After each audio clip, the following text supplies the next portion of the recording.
Renewal Grasp just got its nerf reverted to where it's back to being a top pick for literally the highest endgame content. And I seriously mean the highest. This Stasis Hunter build is just god mode in anything. I was starving to find a true match I could go up against this build, and none was even close enough. And the best part about this build is that it's mixing it up a bit. A two-man build that consists of a Stasis Hunter with Renewal Grasp and just a Strand Titan. He can run any exotic he wants. With these two together, you can, in the most senseless way possible, stack your defense all the way up to 96%. And it doesn't even take too much setup. It literally takes one Duskfield grenade and one tangle. After that, just play the game the way you normally would. The rest of the defense comes passively. And if you're a fan of cooperative gameplay, this is the build for you. Not only does this build come with maximum defense, it can come with the most devastating burst damage for Titans. If you thought Banner of War with Synthoceps and a 1-2 punch shotgun was busted, then you haven't seen that literal same exact build but on a frozen target before. For that ×2 melee damage multiplier, on top of everything else that's going into that boss. If it hasn't been solidified yet that Hunters and Titans were destined to be best friends, then it's about to. Before I get into each class's build, I want to go over how I calculated this number. Starting off with the defense, we will first get into the passive mods. That is tier 10 resilience for 30% and resist mods. And since the gameplay tends to have more than one energy type, to give just a little freedom to spread the affinities out, we will be going with just one mod for now. If you're curious, 3 mods is a 35% damage resist to the respective energy type, but since we are only going with one for right now, it's a 15% damage resistance. Next is the Stasis Fragment Whisper of Chains, which states you will get a damage resistance when near a frozen enemy or friendly crystal. When looking through the Destiny 2 Compodium, this is a 40% damage resistance. Now getting into the areas of proccable defense buffs, this would be Woven Mail for a 55% damage resistance. How we will be getting this is through Titan's Aspect into the fray. Next we have Renewal Grasp, which is a 25% damage resistance when standing in a Duskfield Grenades area. And lastly,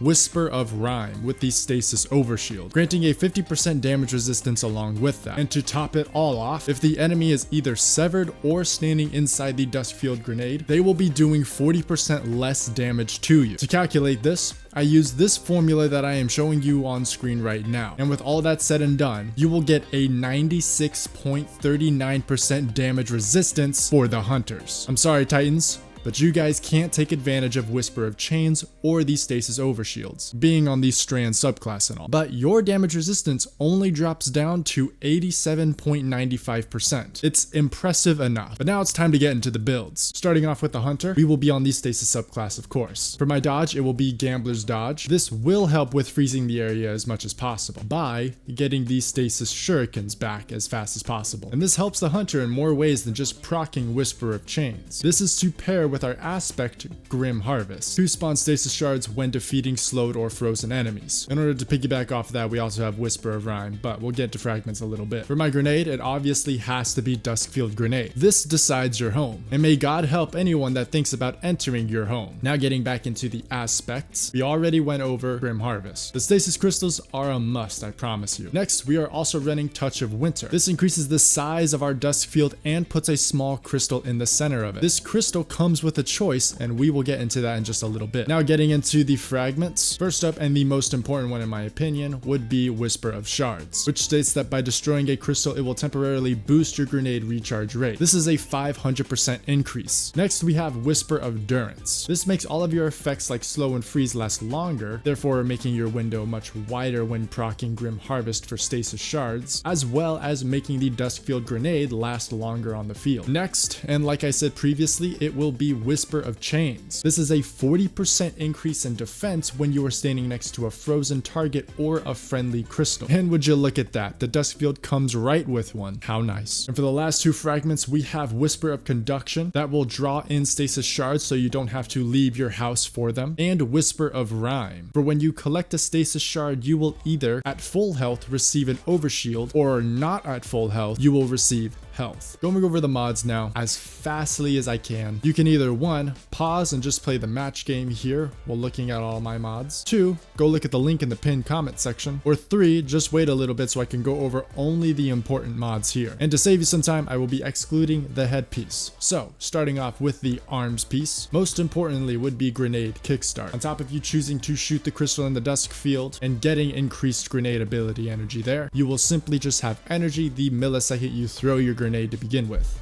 making the dusk field virtually an endless loop. I also have bolstering detonation. This helps with class ability spam, which goes into melee ability spam. And with that, spawns shards. We like shards. Moving on, we're now on the chest piece. This is going to be just your standard defense mods, obviously crucial to a high defense build. Pick the element that is best for the situation at hand. If you triple up, it's 35%, remember that. Moving on down to the legs, we have insulation for better class ability spam and innervasion for more grenade ability spam. Obviously this one being the more important mod to have on. And a stacks on stacks mod, for the reason that if you have armor charges before you use your grenade, the energy refunded would be much higher for the kickstart mod. Now, lastly, we have the class piece. First up, bomber, for the reason that by using your dodge, we will get our shurikens back and just a tiny bit of grenade energy for us. Powerful attraction mod, so you can pick up orbs in the area without leaving the dusk field grenade. And lastly, just because it's a personal favorite mod, special finisher, for if I don't use my armor charges for my kickstart, I will always have special. Now, as a brief note, the weapon to run for the hunter is anything with headstone, arguably not a scout. I know Wicked Implement now has headstone, but I feel like having this much defense doesn't really matter if you're light years away from the fight, and that's my only gripe. And with the new hand cannon buffs that came with this new season in Destiny 2, IS Luna with headstone is the weapon to pair. On top of that, we also have overload hand cannon this season, and previously I said that the crystal inside the dusk field came with the choice. Headstone frees up this choice. You can keep the crystal there for extra damage and just spawn a crystal at an enemy for the grenade recharge from Whisper of Shards at the cost of convenience. Now it is time for the Titans. Starting off with the subclass, skipping all the way over to the aspects, we have the most important one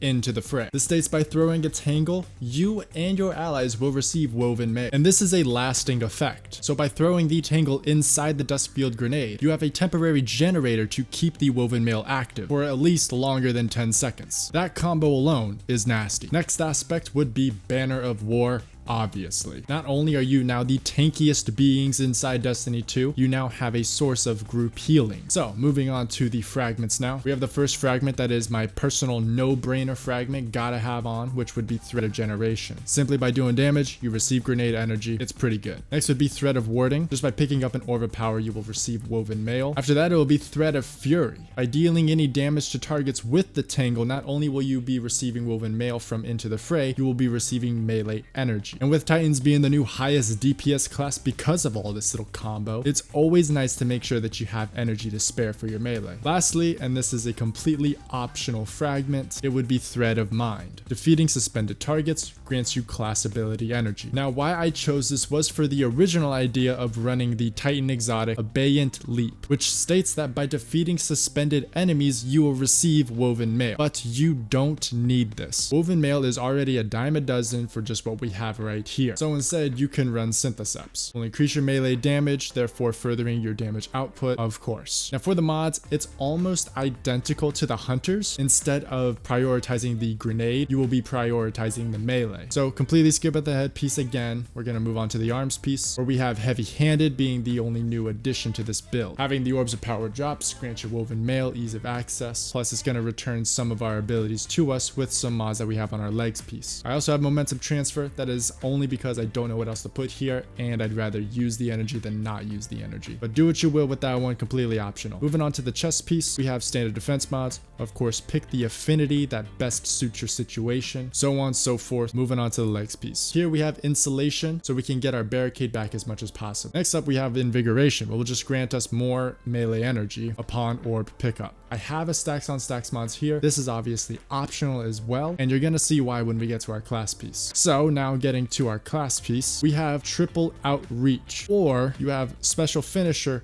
and double outreach. If you're not running special finisher, it probably really does not matter if you run stacks on stacks. Do what you will with that. In the link in the pinned comment section, the build will have special finisher on it. Just swap it out if you don't want it. Now I hope you guys find this build extremely fun. I definitely had a blast with it. It's been so long since I touched touched Stasis Hunter before, but with this build, with or without a Strand Titan by my side, it is definitely a build that is back on the menu for me. If you are new here, my name is Ian Evolution, and I just started my journey to 3K subscribers. And if you hit that subscribe to further help me, I will love you all for it. Take care and peace.